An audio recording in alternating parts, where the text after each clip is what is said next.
Good morning. চান পুজো করে চলে এসেছি। এই দেখো খাবার নিয়ে আজকে হয়েছে মুড়ি আর এই যে মটর সেদ্ধ করেছি, যা গরম ঘুগনি করলাম না, মটর সেদ্ধ করে এতে পেঁয়াজ আর শসা কুচি দিয়েছি। এই তোমার সোনাইয়ের বাবার আর সোনাইয়ের বেড়েছি, নিয়ে যাচ্ছি, সোনাইকে খাওয়াবো। চলো সোনাইকে দেখাচ্ছি। এই দেখো সোনাই বসে আছে, এই যে খাবার নিয়ে এসেছি, খাইয়ে দেবো। এই তো মুড়ি আর মটর এগুলো তো নিজে খেতে পারবে না, আমাকে খাইয়ে দিতে হবে। বাবু মুখ ওঠাও, খাইয়ে দিচ্ছি। হ্যাঁ, তারপরে বাজার এসেছে, ওকে খাইয়ে দিই, দিয়ে তোমাদেরকে বাজার দেখাচ্ছি। চলো খাওয়াই। এ দেখো বাজার চলে এসছে, সবজির বাজার সব ঢেলে নিয়েছি।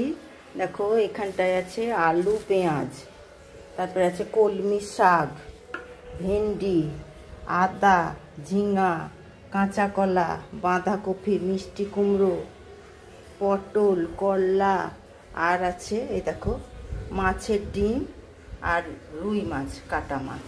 এই আজকে বাজার করে এনেছে। এখন দেখি কি রান্না করব, ভাবনা চিন্তা করি। বাজার তো এসে পড়ে আছে, কাটাকুটো করব, রান্না করব। তখন সোনাই খাবে লাঞ্চের সময়, তখন আবার তোমাদেরকে দেখাবো কি রান্না করেছি। এখনকার মতন এইটুকুনি থাকলো।